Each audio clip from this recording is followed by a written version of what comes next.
then something extraordinary happens. Little by little, bit by bit, we get a glimpse of what's beneath that. That as we stick with this process of being with ourselves, we suddenly have this lived and visceral experience that myself can be a source of ease and peace as opposed to a constant source of anguish, stress, and fear.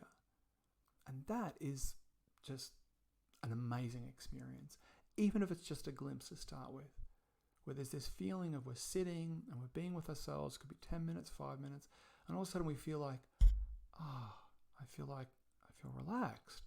I feel like I like being here. I like being with myself. And all of a sudden the self becomes a source of serenity rather than anguish and stress. And I use the analogy of often it's like panning for gold, where you're in the creek and you're doing the pan, and most of what you're getting is dirt and grit and stones, but occasionally like a little nugget of gold comes through. And that's what happens with our practice. We're practicing, and a lot of what we're getting is just the stuff that arises.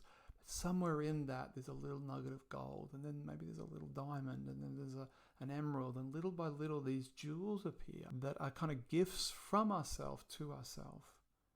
And then it really gets interesting, because suddenly our practice becomes a refuge. Ourselves becomes, rather than something we're escaping from, something we're returning to.